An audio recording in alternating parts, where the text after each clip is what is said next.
tankers, and welcome to the channel. I'm your host, Droodles Blitz, and in today's video, I'm going to be doing another comparison. In the past, I've compared the Concept 1B only to the Chieftain Mark 6, and I thought, well, the E5 is another American heavy, and it has pretty good hull-down capabilities, so why not compare the two American hull-down vehicles to each other, talk about their strengths, their weaknesses, and which one I personally believe is the best. So we're going to start off with the Concept 1B. We're going to break into a quick overview of its statistics, what's good. It's got really good DPM at 2,737, especially when you do realize I am running calibrated shells.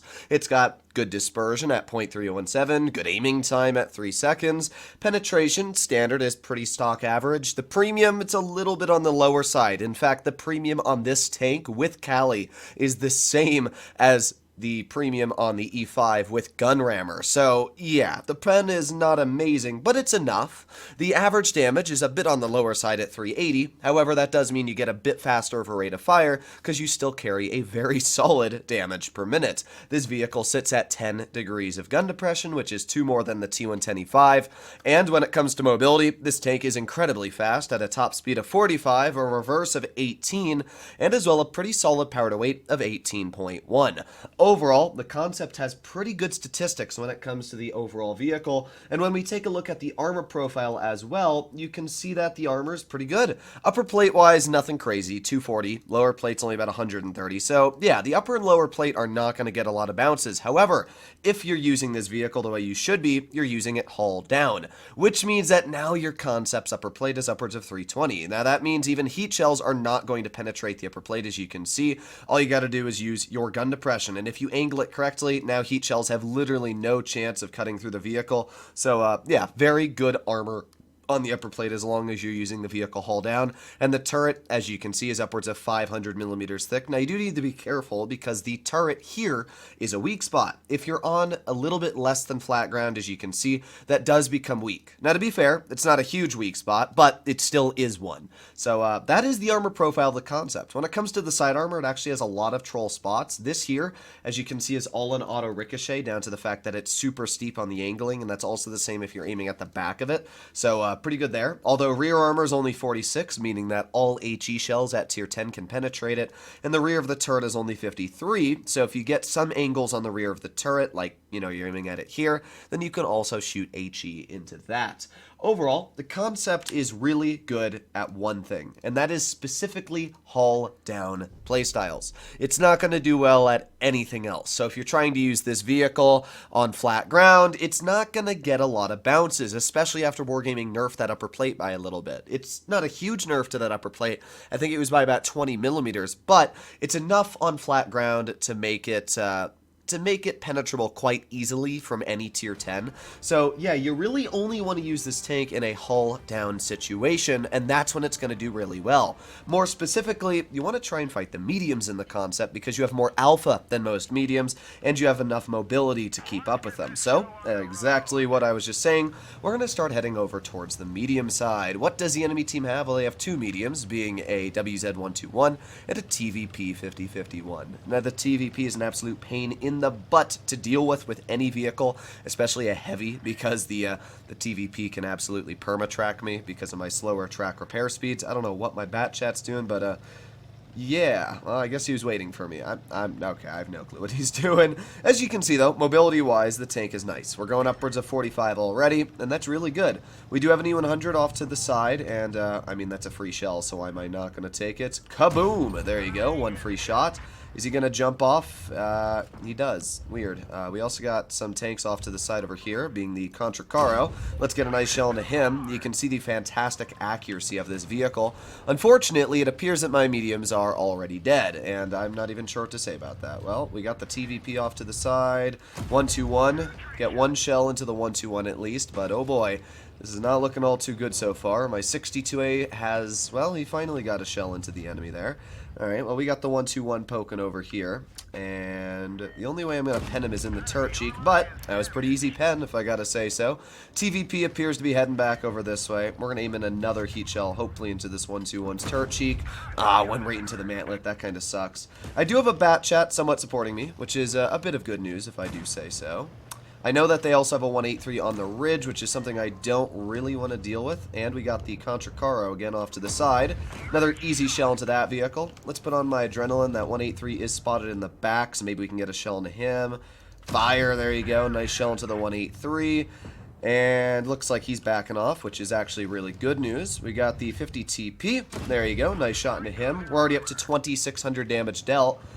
But our team's not doing great, so I do have to be real. Let's see. Is the 121 over here? No. Okay, interesting. Oh, there's the 121.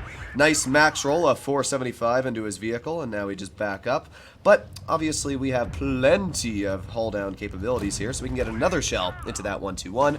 Hopefully my bat chat, yes, gets the kill. And with that, now we have the TVP off to the side. This TVP is stuck in a pretty precarious situation, as we're not going to be nice to this guy.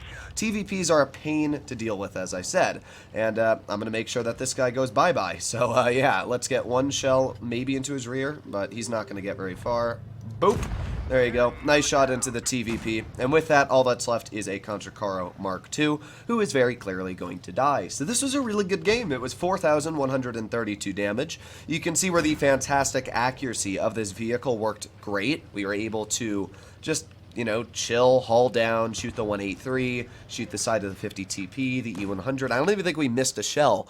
I mean, the gun is so fantastic because of, as well, its on-movement dispersion, which allows it just to chill and not really bloom at all when turning the turret. So 4,132 damage, pretty easy game, and there you have it. Now we move on to the T110E5.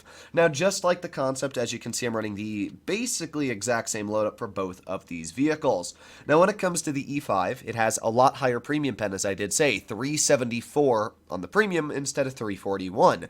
That's a 30mm increase. However, you do got to realize that this tank has much worse damage per minute, 300 less DPM. So yeah, there is a bit of a downside with that increased penetration, but E5 has better accuracy at 0.299 and a better aiming time at only 2.6 seconds. So the E5 is an absolute beast of a gun. It also fires APS standard, which is a nicer round. Now, one disadvantage when it does also come to the gun is gun depression at 8 degrees instead of the 10 the concept carries. When it comes to mobility, E5 is a bit slower at 42 kilometers per hour, but oh boy, the reverse is really the killer. 12 in reverse is 6 slower than the 18 that the concept has. That is a huge difference, and that will definitely affect your gameplay and make the E5 a lot worse in a lot of situations. The power to weight, though, pretty nice at 18. It'll be enough to get you into the front line, averaging 33 kilometers per hour. Finally, we want to break into the armor profile of the E5, which is pretty good. I gotta say, it's definitely better than the concept when it comes to the upper plate. You can see the concept's upper plate is all weak. E5's is yeah, all red. I mean, if we were to get out another E5 to keep the comparison here similar, so 374 mils of heat pen, look at how strong that upper plate is. I mean, it's literally all red and upwards of 900 to 800 millimeters. You're not going to pen that. Even if you're in a face hug, you can see just how dang red the upper plate is. This is all you're going to be seeing.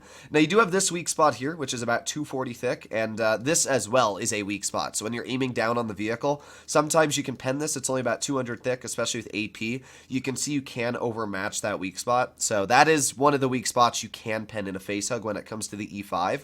But apart from that, yeah, pretty dang strong frontal armor. However, you do got to keep in mind it has some big old turret cheeks that are, yeah, pretty big, very big. When you're using it hull down, they become a bit stronger, but still, these are big weak spots, where the concept doesn't have those at all. So the concept is a much better hull down tank. The concept is impervious to basically anything hull down. The E5, yeah, it can be penned hull down, and that is a big weakness of the vehicle. When it comes to the E5 side armor, it's also very weak at only about 65, 50 millimeters thick, and the rear, ooh, 46, man, that's not going to do very well. So really, the E5's main strength is when it comes to just the gun and the fact that it's got a lot of good armor. It's not amazing armor, but it's good. And good is better than bad, right? So let's make our way into the front line and see what we can do here. Now, you'll notice the power to weight on this tank is great. We're already going upwards of 42. It's a super mobile vehicle, which is something that you don't really notice, but yeah, it's very, very mobile, which is great. So we're going to make our way into the front line here and see what we can do. We do have a tune of people, it appears, and by the way, fantastic heat pen, although I should have noticed the shell velocity was going to be a bit off. I was just playing the concept, and as we know, the concept has such fantastic shell velocity. It's a little transparent of a difference when you go from the concept to the E5 and shoot heat. So let's load in another shell into this 183. There you go, another nice shot for 436. I mean, this guy's basically dead already, which is fine with me. As we all know, I don't want to deal with a 183, so goodbye. Perfect. We only had to bleed 300 health for that, and now there is a full health tank destroyer off of their team, especially a deadly tank destroyer like that. Now we're going to load in a heat shell, and boink, there you go. Very easy shot into the mouse. You can see that fantastic heat pen just cutting right through. We're going to reload again in a couple more seconds here. 3, 2, 1.